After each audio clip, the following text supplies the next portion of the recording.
नमस्कार, आप देख रहे हैं 4 PM और मैं हूं अभिषेक मिश्रा। पूर्णिया लोकसभा सीट पर दिलचस्प खेल चल रहा है और क्यों चल रहा है ये बताने की जरूरत तो है नहीं।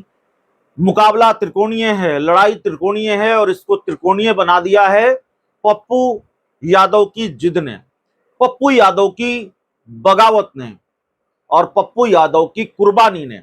यह भी कह सकते हैं कुर्बानी भी दे दी पप्पू यादव ने। और कुर्बानी किस चीज की दी? अपनी पार्टी की ही कुर्बानी दे दी पूर्णिया लोकसभा सीट के लिए। और पप्पू यादव का जब हम जिक्र करते हैं तो उस पृष्ठभूमि में हम जाते हैं। पूर्णिया लोकसभा सीट की जो पृष्ठभूमि है 2024 को लेकर, जो बैकग्राउंड है इस पूरी खबर का, उसके बारे में बातचीत करते हैं। फिर आगे हम जो खबर है उस पर बातचीत करेंगे। तो बैकग्राउंड आप जानते हैं, सबको मालूम है कि पप्पू यादव महीनों से पूर्णिया लोकसभा सीट पर चुनाव लड़ने की तैयारी करते रहे, पूर्णिया में डेरा डाले रहे, प्रणाम पूर्णिया के नाम से अभियान चलाते रहे और उसके बाद पप्पू यादव ने अपनी पार्टी का विलय भी कांग्रेस में कर लिया। कोई कसर पप्पू यादव ने नहीं छोड़ी, कोई कोर कसर नहीं छोड़ी। और पप्पू यादव ने जब अपनी पार्टी का विलय कांग्रेस में कर लिया तो तय था कि भाई अब पूर्णिया से कांग्रेस के उम्मीदवार होंगे। लेकिन लालू यादव ने खेल कर दिया पप्पू यादव के साथ और पप्पू यादव की जगह लालू यादव ने बीमा भारती को, रुपौली की विधायक हैं बीमा भारती, उनको पूर्णिया लोकसभा सीट से आरजेडी का उम्मीदवार बना दिया, सिंबल बना दिया। जाहिर है पप्पू यादव का पत्ता साफ हो गया। तो ये पहले की कहानी है, ये पुरानी बात है। पप्पू यादव ने निर्दलीय नामांकन किया है, निर्दलीय वो चुनाव लड़ने जा रहे हैं। तो पप्पू यादव निर्दलीय चुनाव लड़ेंगे तो ये चर्चा थी कि भाई कांग्रेस में शामिल हो गए हैं वो, और कांग्रेस में रहते हुए वो निर्दलीय कैसे चुनाव लड़ सकते हैं? कांग्रेस में रहते हुए वो एनडीए उम्मीदवार के खिलाफ कैसे चुनाव लड़ सकते हैं? तो चर्चा थी कि कांग्रेस उनके खिलाफ कार्रवाई कर सकती है। कांग्रेस ने उनको अल्टीमेटम भी दिया कि आप अपना नामांकन वापस ले लीजिए, आपको नामांकन वापस ले लेना चाहिए। पप्पू यादव नहीं माने, चुनाव लड़ने की जिद पर अड़े हैं और वो चुनाव लड़ेंगे भी। अब वो अपने फैसले से पीछे नहीं हटने वाले हैं। तो सवाल यह है कि क्या कांग्रेस का अल्टीमेटम भी पप्पू यादव नहीं मान रहे हैं, उस अल्टीमेटम को भी गंभीरता से नहीं ले रहे हैं, कांग्रेस की बात भी नहीं मान रहे हैं पप्पू यादव, तो क्या कांग्रेस पप्पू यादव के खिलाफ कोई कार्रवाई करेगी? तो जवाब यह है कि कांग्रेस ने पल्ला झाड़ लिया है पप्पू यादव से। हो सकता है आधिकारिक तौर पर भी पल्ला झाड़ लिया जाए, पप्पू यादव को लेकर कोई बिल्कुल कड़ा रुख कांग्रेस अपनाए आधिकारिक तौर पर। और जो बात सामने आ रही है, जो बात बहुत थोड़े सधे अंदाज में कही जा रही है, वो खुलकर पप्पू यादव को लेकर कह दी जाए। जो पप्पू यादव का रिश्ता कमोबेश कांग्रेस से टूट चुका है, वो कांग्रेस से नहीं है। और कांग्रेस का दावा है कि पप्पू यादव कांग्रेस में है ही नहीं, कांग्रेस में थे ही नहीं। दरअसल कांग्रेस ने ये बात कही है, कांग्रेस की तरफ से ये बयान सामने आया है। कल भी हमारी कांग्रेस के प्रवक्ता राजेश राठौर से बात हो रही थी, तो उन्होंने कहा कि कांग्रेस क्या कार्रवाई करेगी पप्पू यादव के खिलाफ? कांग्रेस क्या कार्रवाई कर सकती है? जो आदमी कांग्रेस का प्राथमिक सदस्य भी नहीं है, पप्पू यादव तो कांग्रेस में है ही नहीं, वो तो कांग्रेस के प्राथमिक सदस्य भी नहीं है। तो ऐसे में पप्पू यादव के खिलाफ क्या कार्रवाई करेगी कांग्रेस?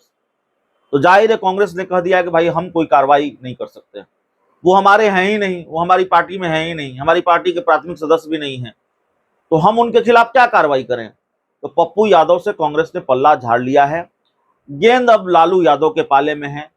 भाई आपके उम्मीदवार के खिलाफ पप्पू यादव चुनाव लड़ रहे हैं और पप्पू यादव का दावर चेहरे हैं, अपना फायदा नहीं पहुंचा सकते तो आपके उम्मीदवार को नुकसान पहुंचा सकते हैं, आपको वो सीट हरा सकते हैं, ना खुद जीतेंगे ना आपको जीतने देंगे। अगर आपने पप्पू यादव की बात नहीं मानी, उनको इंडिया गठबंधन का उम्मीदवार नहीं बनाया है तो अब कांग्रेस ने एक तरह से लालू यादव के पाले में गेंद डाल दी है कि इस खेल से आप निपटिए, पप्पू यादव से आप निपटिए, उनसे आप समझिए। कांग्रेस की भूमिका इसमें अब कहीं नहीं है, कांग्रेस इसमें कहीं नहीं है। कांग्रेस न तो कार्रवाई कर सकती है, कार्रवाई का अधिकार भी कांग्रेस को नहीं है। कांग्रेस के सदस्य नहीं है पप्पू यादव, कांग्रेस की प्राथमिक सदस्यता उन्होंने नहीं ली है, पार्टी का विलय जरूर कर लिया। तो कांग्रेस किस लिहाज से कार्रवाई करेगी, किस बिना पर कार्रवाई करेगी? तो कांग्रेस कोई कार्रवाई नहीं करेगी। अब लालू यादव को निपटना है, क्योंकि गेंद उन्हीं के पाले में है। पप्पू यादव से वो कैसे निपटते हैं? पप्पू यादव निर्दलीय चुनाव लड़ रहे हैं और पप्पू यादव के साथ भी एक अच्छा खासा तबका है, अच्छा खासा वोट बैंक है। लेकिन जाहिर तौर पर चुनाव में जो अक्सर होता है, दो उम्मीदवारों की लड़ाई में तीसरा जीत जाता है। जाहिर तौर पर लालू यादव को भी ये डर होगा कि पप्पू यादव और बीमा भारती की लड़ाई में कहीं एनडीए उम्मीदवार की जीत न हो जाए। तो अब देखना बड़ा दिलचस्प होगा कि लालू यादव इस खेल से कैसे निपटते हैं। लालू यादव पप्पू यादव को मना पाते हैं, नहीं मना पाते हैं। अब लालू यादव मानेंगे कि, माफ कीजिएगा, पप्पू यादव मानेंगे, मुझे ऐसा लगता है कि इसकी समय सीमा खत्म हो गई है। न लालू यादव मनाने की कोशिश करेंगे, न पप्पू यादव मानेंगे, क्योंकि पप्पू यादव चुनाव लड़ने की जिद पर अड़े हैं। हालांकि ऐसा नहीं है, पप्पू यादव ने भी कोशिश की थी लालू यादव को मनाने की, आखिरी वक्त तक कोशिश की पप्पू यादव ने कि लालू यादव मान जाएं। और उन्होंने एक बहुत भावुक अपील भी की सोशल मीडिया के माध्यम से कि आप कांग्रेस के हित में ये कांग्रेस गठबंधन धर्म के हित में कांग्रेस के लिए ये सीट छोड़ दें, पूर्णिया लोकसभा की सीट।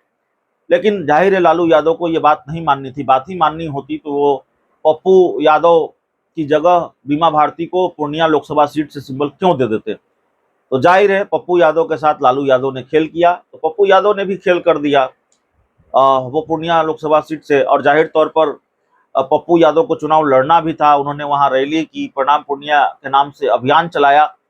थोड़े वक्त तक तो पप्पू यादव सधे हुए अंदाज में बात करते रहे लालू यादव को लेकर, तेजस्वी यादव को लेकर, लेकिन इन दिनों वो आक्रामक भी नजर आते हैं। हालांकि वो लालू यादव को अपना अभिभावक भी बताते हैं। तो पूर्णिया लोकसभा सीट पप्पू यादव की वजह से हॉट सीट बन गई है। पूर्णिया लोकसभा सीट पर लड़ाई दिलचस्प है। और देखिए, अगर कद की बात करें तो बीमा भारती के मुकाबले पप्पू यादव का कद तो बड़ा है ही, लेकिन बीमा भारती की पार्टी बड़ी है।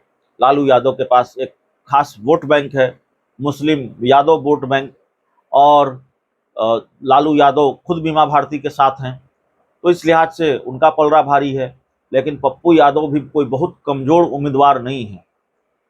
लेकिन दिक्कत यह है कि पप्पू यादव और लालू यादव की लड़ाई में, पप्पू यादव और बीमा भारती की लड़ाई में जेडीयू उम्मीदवार संतोष कुशवाहा को कहीं फायदा न हो जाए। कई बार ऐसा होता है कि किसी उम्मीदवार के खिलाफ बहुत नाराजगी भी होती है लोगों में, किसी उम्मीदवार की जीत बहुत मुश्किल भी होती है, तो ऐसी लड़ाई उनकी राह आसान कर देती है। तो पूर्णिया में ये दिक्कत इंडिया गठबंधन के साथ है, ये दिक्कत लालू यादव के साथ है, आरजेडी के साथ है। और अब कांग्रेस ने साफ तौर पर कह दिया है, कांग्रेस ने अपना स्टैंड बहुत क्लियर कर दिया है कि पप्पू यादव हमारी पार्टी में नहीं है, हम कोई कार्रवाई उनके खिलाफ नहीं कर सकते हैं। अब लालू यादव पप्पू यादव के साथ क्या करेंगे, लालू यादव पूर्णिया के मामले को कैसे सलटेंगे, पूर्णिया से कैसे निपटेंगे, ये लालू यादव के पाले में गेंद है और ये लालू यादव समझेंगे। बहुत बहुत धन्यवाद।